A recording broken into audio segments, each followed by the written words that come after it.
Hi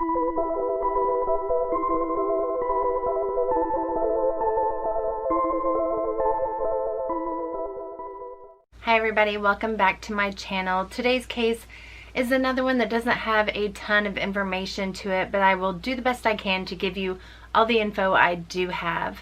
Now, I need to go ahead and give my regular disclaimer. I mean absolutely no harm in doing these videos. I am simply trying to bring awareness to the lesser known missing person cases, and if you would like to support me, please consider hitting that subscribe button and giving this video a like. Bryce Florian Herda was 6 years old and a resident of Nia Bay, Washington.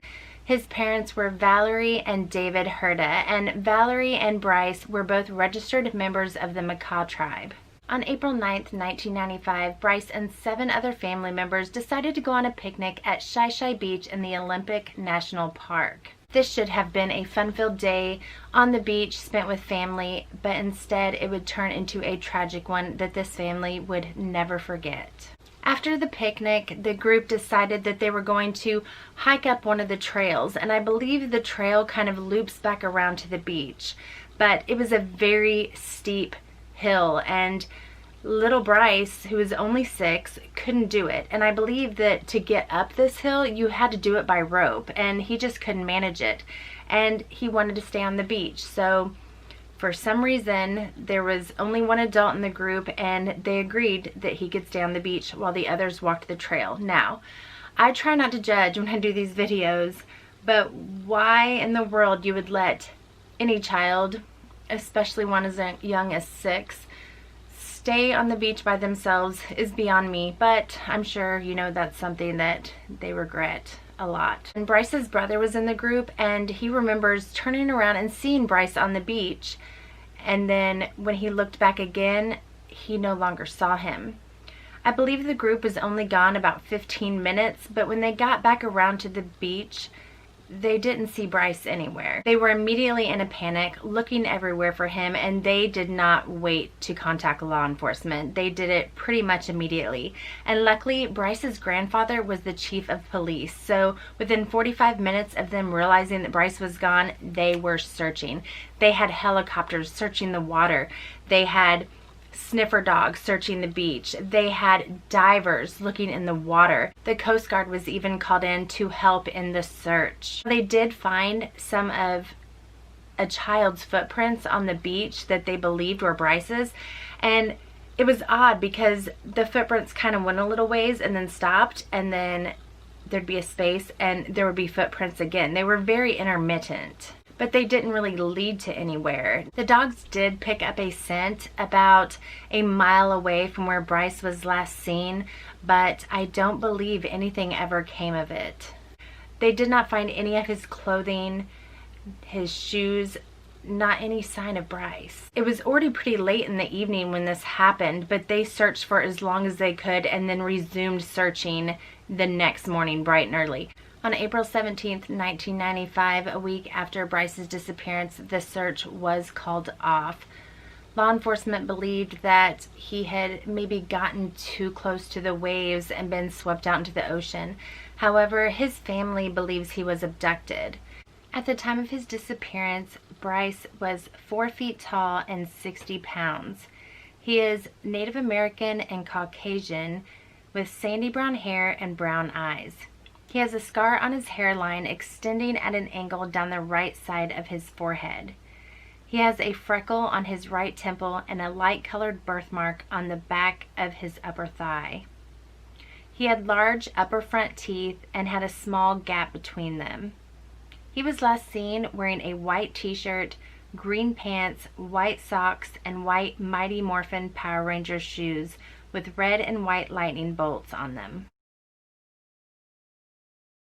Now, Shi Shi Beach is 2 miles long, and it's all sand, and I believe the waters can be kind of rough. I know there are rock formations out in the water. I had read somewhere where some people that traveled there, unrelated to the case, were kind of out on the rocks, and within minutes the water was up around them and they were kind of panicking because the water would come in so quickly. There was another trail nearby, the Ozette Trail, and it led to a homeless community, so it was thought that maybe someone from the homeless community came and took him. Nia Bay, where Shi Shi Beach is located, is the largest settlement on the Makah Indian Reservation, and it's kind of isolated. It's about 40 miles from any nearby cities, and I know you have to get like a recreational pass to go there. You can't just go anytime you want. You have to get a pass to go on the reservation. So is it someone that was visiting there that day and saw a little kid by themselves and grabbed him? Was he swept out to the ocean? Did someone from the homeless community pass through and grab him? I guess his family has a hard time believing he was swept out to the ocean because nothing was found. The Pacific Ocean is huge. If he was swept out to sea, it may be very hard to find him at that time, especially as time passes. I'm assuming there was no other people visiting the beach that day, or surely someone would have seen something, or if there were other people on the beach and they saw Bryce leaving with someone else, they may not have thought anything of it. They may have thought, you know, that he was with his parent. I know I always give thoughts at the end on what I think might have happened, but with this one I just don't know. I think it's possible he was swept out to sea, but I mean, if he was left alone on the beach for, you know, 15 minutes or a few minutes or however long it was, it could be easy for someone to snatch him up and take him down a different trail. I think it's very odd about the footprints. It's almost as if he was walking and then someone picked him up and then put him down and let him walk again and then picked him up again. I think it's very odd that the footprints are so intermittent and that the footprints didn't really lead out to the sea. Now my thoughts, I live in Indiana. I've been to the ocean, but I'm not around it a lot, so I don't know about like the waves and the tide and things. But if the tide came in and swept him out to sea, wouldn't it have kind of like went over the footprints and made them disappear too? I don't know. That's just my thoughts. That might sound completely ignorant to some of you that live near the ocean, but let me know what you think. I would love to hear your theories. Put it in the comments. Let me know if what I'm saying is completely dumb, or if, you know, I'm right, that the tide would have come in and swept away his footprints too. I don't know. If you have any information on Bryce's disappearance, please contact the Makah Indian Reservation Police Department at 360-645-2701. You can also contact the Clallum County Sheriff's Department at 360-374-5324. There is a $15,000 reward for information on Bryce's location or what could have happened to him. Please keep Bryce's story out there. You know, there is a chance that he was taken and his face needs to be out there. His case needs more exposure. Please share his flyer, share this video, and share the details of his case. Thank you all so much for watching. If you are new to my channel, hi, my name is Casey. I post videos every Wednesday on the missing person cases that need more exposure and haven't gotten a lot of media attention.